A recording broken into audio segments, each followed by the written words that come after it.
everyone. We'd like to welcome you to Real Talk. I'm your host, Pat Terrio, and it is definitely a beautiful day in Dudley, Georgia. We're here at the Dudley Pool with the manager of the lifeguards, Catherine Ryder. How are you? Just fine. How are you doing today? Doing very well. Good. You know, of course, summer's kind of gone, Yes. but it's still important to have good knowledge about water safety. Absolutely. And I agree. And so we're here. It's a beautiful day. It's kind of hot. A little warm today. It's spicy. Huh? Yeah, it is.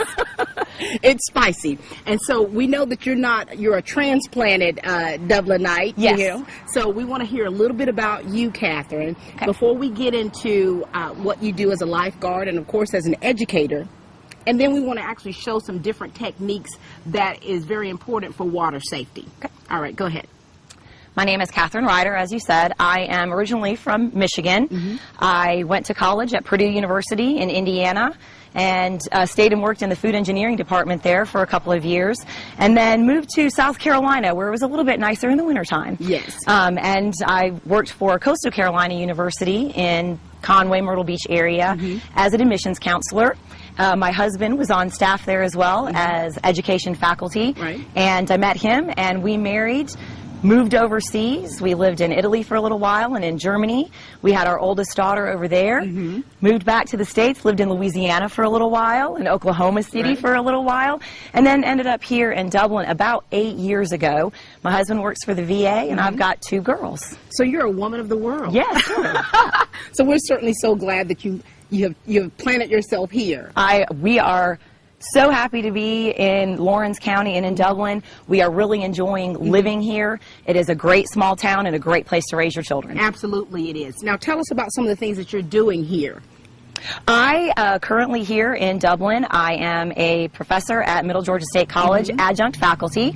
I teach 2 classes a semester with the FYES program, which is a freshman core curriculum class, teaching freshmen sort of some of those transition skills that are necessary from high school to college as they transition. I'm also a coach at West Lawrence High School. I am coaching the JV volleyball team. I played volleyball as a freshman in college, and I also swam. So those are 2 sports that I really enjoy quite a lot, and I am loving coaching this year. I have a great group of girls, and it has been so much fun. Absolutely. And to have you here is definitely an asset. Thank you.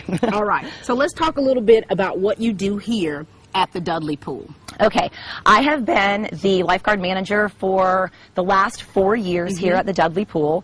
My main responsibilities are making sure that the lifeguards are scheduled for their time here to lifeguard, that we manage that schedule, that if there's any substitutions or any changes that are needed, that we get that to the guards, open communication with them. We also have in-service training several times during the summertime just to brush up on skills, to go over the rules of the pool again at the beginning of the pool season, and to make sure that the pool runs as effectively and efficiently as possible and as safely as possible. Absolutely. I'm so glad that you brought that up. You know, just from my understanding and research, like from the Center of Disease Control, unintentional drownings, I mean, every day 10 people drown.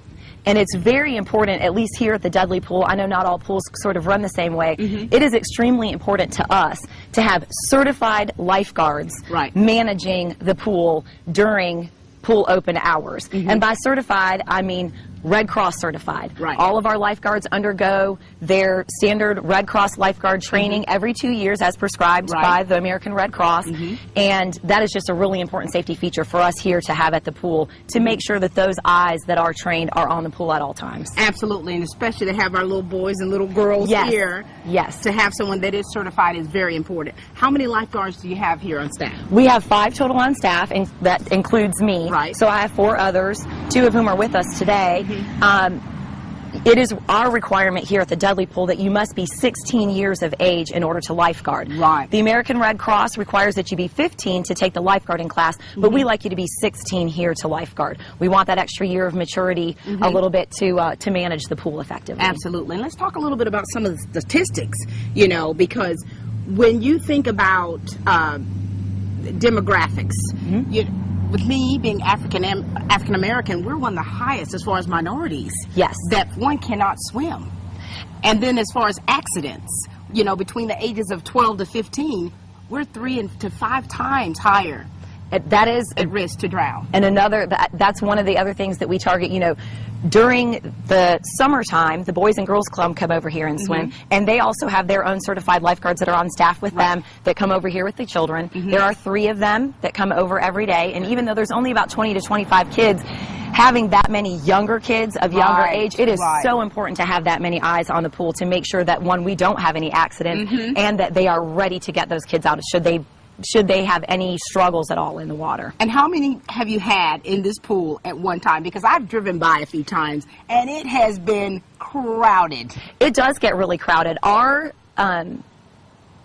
sort of standard policy here is that if there are more than 25 kids in the pool at a time, we need 2 lifeguards. Any more than 50, then we have to have 3. We really don't have very often that many children in the pool. Usually under 25 are in here at a time, and that includes parents. So parents are keeping an eye on their children as well, and so, you know, we have lots of eyes on the pool. That's good. And just to let you all know, too, as well, as far as the percentage, males are 80% higher. I think it might be that little daredevil mentality, perhaps, that they don't take they aren't as cautious, perhaps, especially maybe jumping off the side of the pool where they could put themselves at danger in diving in a shallower area than they need to, or taking maybe unnecessary risk off the diving board every once in a while. Absolutely. So that we do keep an eye on that as well. That is so good, you know, because when you talk about that, a lot of times the reasons for the risk are lack of actually swimming experience. Right. And we see the barriers, the fence that you have, like when pools are closed, when areas are closed, people tend to sneak in. Yes, sometimes. We really haven't had that problem very often, so hopefully that will maintain. That's good. We hope so. And, you know, and then you talk about ocean swimming. Yes, ocean lifeguarding is a little bit different. We still undergo the same training for American Red Cross as far as your CPR, first aid, and those kinds of things. There is more specialized training for actual water safety in the ocean. One of the tricky things about ocean water safety that's a little bit different is that because you're going in from a 0 entry point, a lot of people sort of have the idea that, well, if I'm only up to my knees or up to my thighs, I can still touch, so I'm safe. But when you take into account undertow and currents and waves and some of all of these other things, you're actually at much greater risk anything above the knee in the ocean. And so those lifeguards are trained very specifically to watch for struggling in the water and for any people that are in there that might be in a little bit over their heads but really above their knees. That's so clever. Now, let me ask your personal opinion. How old do you think a person should be for them to learn how to swim?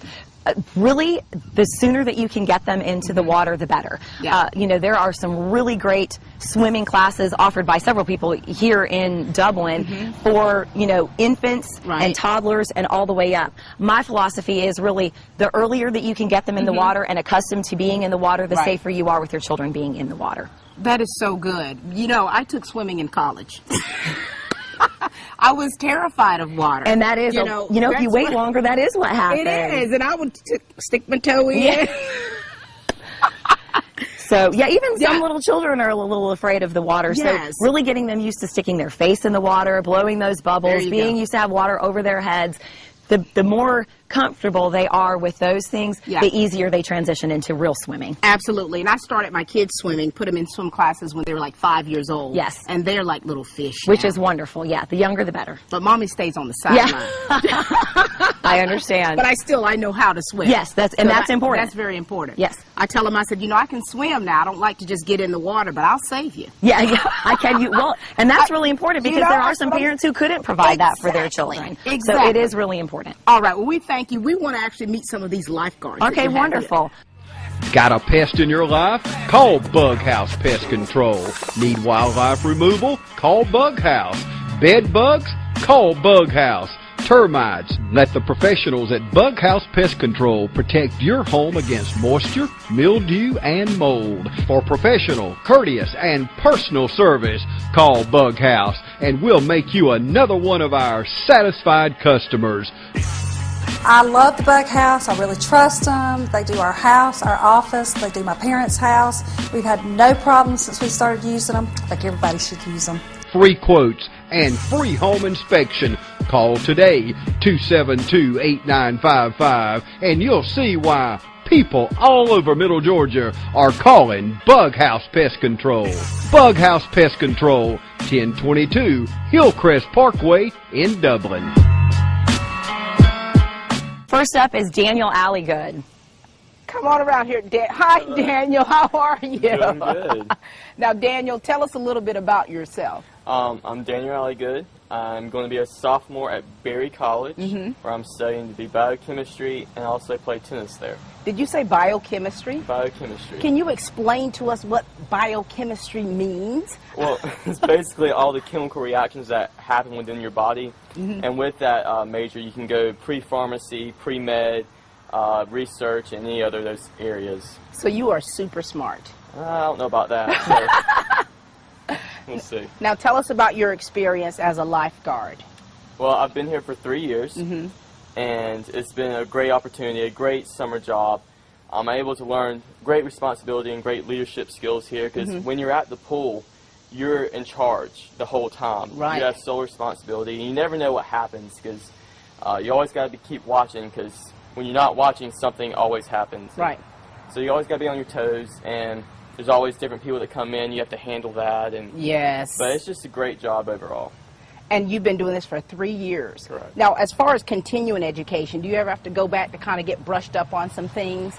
Every 2 years I have to go, and we always have a lifeguard manual in the closet. So if we forget something, if we get a protocol, especially like thunder or lightning, we usually just go in there and check it out and refresh ourselves. But people aren't in the pool when it's thunder and lightning. Oh, no.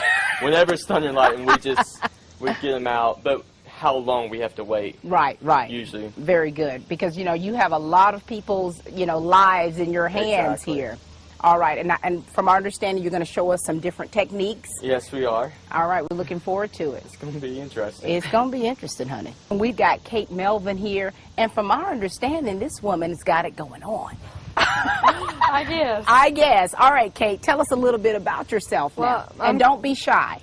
I'm Kate Melvin, and I'm from Dudley, Georgia, and I lifeguard at the Dudley Pool. I've lifeguarded for 2 years now, and I've loved every minute of it. We bet you have. Now, give us a little bit more. Don't be shy. Well, I'm currently the Youth of the Year for Dublin, Georgia, and it's a real honor to get that with all the great youth we have here, so really nice. So you're a great leader. That's what they tell me.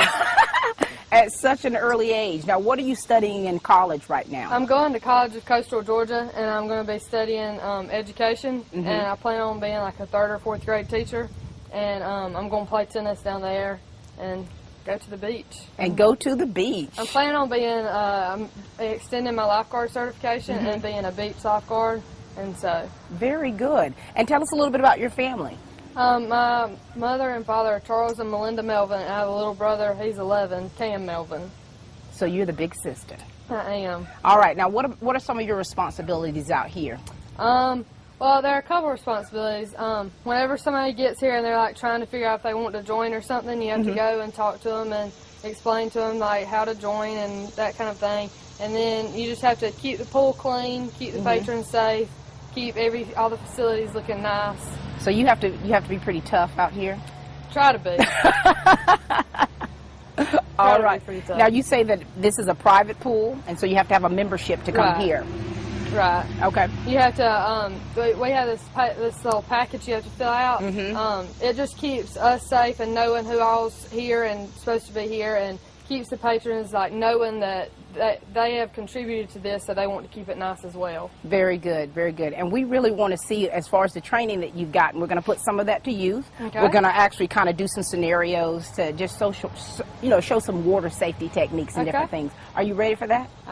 Ready as I can be. All right. Get the best deal on your auto loan from First Lawrence Bank. Make it easy to get that loan you need. See the professionals at First Lawrence Bank. Loan officers Ben Bradshaw, Linda Evans, Stanley Souls, or Pam Graham for the best deal on a car loan. When you need a car loan, think First Lawrence Bank. And make it easy. First Lawrence Bank, Dublin, and Dexter. Welcome back, everyone. We're here at the Dudley Pool, and we've got Catherine here. We're going to talk about some things and do some demonstrations about some particular techniques in lifeguard training and water safety. So set us up. What's going to take place first? Well, I want to talk just a second about the type of equipment that lifeguards carry. One of the things that we require the lifeguards to have on them every second that they are lifeguarding the pool is the buoy that Daniel has here. The strap goes around your body and you carry it on you all the time, so that if anything were to happen, if a child were to struggle in the pool, on the side of the pool or wherever that would be, that he has the equipment that he needs directly attached to him to do his job. One of the other things that the lifeguards are required to carry is a rescue breathing mask. This is part of the CPR training for the American Red Cross. The first thing in your American Red Cross rescue mask bag are a pair of gloves. These are standard issue gloves for every lifeguard. You put these on first. This is for the protection of not only the patron but also the lifeguard, to prevent any kind of disease spread, especially if the patron should be bleeding from anywhere or anything like that. So the lifeguard would put these on first. Next in the bag is the rescue mask. This is the size that would be required for an adult or for a large adolescent. The smaller size it would be for a toddler or for an infant. These are very important distinguishing factors because obviously the nose and the mouth of an infant would be much closer together, and in order to get a better seal for rescue breathing, it's important that these are also in that rescue mask bag. So we've got the equipment? We have the equipment. One of the other essentials is a whistle, which of course is necessary just in case you need to give a little warning whistle, or get a child's attention or an adult's attention to make sure that they're listening to whatever the instructions are and directives that you're giving them. Very good. All right. So first of all, we're going to show what a person who would be struggling just a few feet from the edge of the pool, just outside of their reach. However, the lifeguard would not necessarily need to enter the pool to rescue them. So what would happen is, Kate is going to demonstrate somebody who's struggling at the side of the pool but still conscious. Right here. Grab on. So Daniel would then extend the buoy out and pull the patron in until they get to the side of the pool, can hold on to the side of the pool, move themselves down to the ladder, and then exit the pool area. In which case, then, once she got out of the pool, the lifeguard would then just check to make sure that they didn't inhale any water, that they're feeling okay, and that they're doing all right in the water. So that would be a side struggling patron there, or swimmer. So now we're going to demonstrate when they actually have to get into the water to get someone. So Kate's going to go out into the middle of the pool area. This is a swimmer who is struggling out in the center of the pool beyond where the lifeguard could extend that buoy area. And so he would then do a side jump in, or a split jump. So that's the split jump, preventing his head from going underneath the water so he never loses visual contact with the swimmer.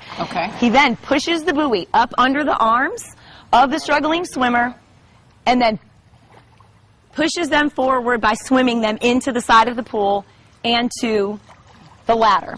So do you ever have patrons that are like so frantic? Like Kate is very calm. She's very calm. What if they're not calm? You know, because that struggle where it's... And that's where it comes into really big importance, that when you have that buoy in front of you so that the swimmer can't grab onto the lifeguard and pull them down, that they shove that buoy out forward in front of them, just outside of arm's reach, but under where they are, to let them grab on, calm down for a second, and then they can move themselves into position to swim the swimmer back. That way they aren't putting themselves into danger. One of the things that we learn as lifeguards is that never enter the water into a situation where the lifeguard is going to be in danger. Because if the person who is doing the rescuing puts themselves into a position where they need rescuing, that kind of defeats the purpose of them being a lifeguard.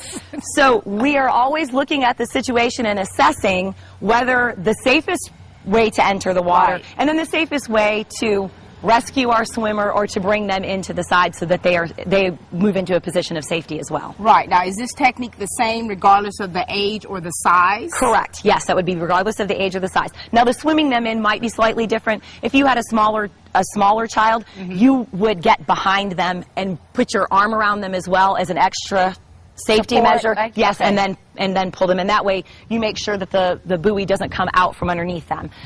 For adults, for larger kids or adults, you would give them a forward push and using your feet to kick yourself to the side. One of the things that we stress here at the beginning of the summer, and that is essential for our pool safety, is that every kid under the age of 16 has to take an initial swim test. Is that so, right? Yes. So the swim test involves them starting here, over on the side. They have to swim to this wall and back to the other wall. And then they also have to demonstrate a jump off the diving board and being able to swim themselves to the ladder. Really? And that is to just ensure that they have proficiency in that deep end area so that you aren't constantly jumping in after kids. And we kind of make that assessment. If they struggle a little bit, then we have them stay in the shallower area where they can touch until maybe a couple of weeks into the swim season where they get a little bit more proficient in the water, and then they're allowed to swim in the deep end. That is so good. Yeah, that is something that we really stress here, and again, for safety of the patrons and for safety of our lifeguards. Very good. Safety's first. Yes. Hello, Middle Georgia. Graham Slater for Dublin Ford. I'd like to invite you in to take a look at all of our pre-owned cars and trucks. We sell a lot of new cars and trucks and therefore get a lot of good trade-ins. Each used car is thoroughly inspected by Dublin Ford certified technicians, so you can buy with confidence from the dealer that's selling new and used automobiles to families all over Middle Georgia for generations. We pride ourselves in professional sales and service. Dublin Ford Lincoln, call us or come see us or log on to dublinford.net today. Remember, others call you customer, we call you friend. Next, we're going to show a submersed victim. So this is a swimmer who has lost their little struggle above water and have sunk down to sort of the middle or towards the bottom of the pool. So Daniel will once again do the split jump entry. He will then get out to where he is above Kate, swim down, pull her up to the surface, get her to the buoy, put the buoy back underneath her, and then swim her to the side of the pool for exit. Now, if she, for some reason, does not gain consciousness, once she comes to the side, then we will have a couple of people help Daniel get her out of the water, at which point that he would then do an initial assessment and decide whether or not rescue breathing is required. Okay, very good. Just watching this, you know, it's so cool. Kate's just smiling. Yeah. She's just the happiest rescued patron. Isn't that so nice? I love it. Kate, mine would be totally different. All right, so now what are we going to see? Now we're going to give you a demonstration of what the swim test, the beginning of summer swim test, is going to look like. Okay. So Kate is actually going to swim from that side to this side, so we're going to watch how she swims. This is the young lady getting tested to see if she can swim well enough to be on the deep end. Correct. So we see she has good stroke technique, she's using a good kick, and she's coming back. When you come back, I want you to struggle a little bit with the swim. Okay, so maybe this is a child who's still doing what we call the doggy paddle a little bit, and kind of struggling a little bit. Splashing all the water. And even though they're making good forward progress, this is a situation where we, as a lifeguard, we would say, you know, they might not be quite ready to be in the deep end, and we make that assessment and say, you know what, for the first couple of weeks until we can reassess you again, you need to stay, well, from the white line, from the second white line over, yes, in the shallower end of the pool where you're able to touch. That is so smart that you have these assessments, because we've been, you know, all over the United States in so many pools and swimming areas to where that's really not the case. Right. To where you see kids who can't swim and not swim well enough and just really working the lifeguards. And that is, and that's one of those things about, you know, safety for a pool area, is that when you can make those assessments as a lifeguard, when your eyes have to be, you know, constantly scanning from one end of the pool to the other while kids are swimming, that you have some assurance that the kids who are not able to swim as well are staying in an area where they can touch, and that gives you freedom to kind of scan that deeper area a few more times or a little bit extra, because you know the kids are down here are going to be okay. Very good, very good. So, all right. Okay, now Daniel is going to demonstrate. We make the kids jump off the end of the diving board and then swim straight off the end into the water, and then swim over to the ladder and pull themselves out. And if they can do that, then they can be in the deep end. And it's a combination of both things. So it's being able to swim from one side to the other and passing the diving board test. That's great. I mean, that's great, and that's so needed. We certainly appreciate you guys. Thank you so much for coming out here. This has great. been great.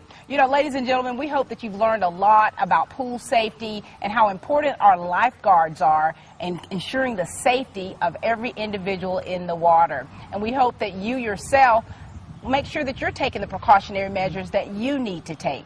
Catherine, we thank you so much. Thank you so much for coming out and doing this. We really appreciate it. Kate and Daniel, you guys rock. All right, that's all the time we have for you today at Real Talk. Please keep watching. And please be safe out there in the water. Thank you so much. Thank you so much. Wow!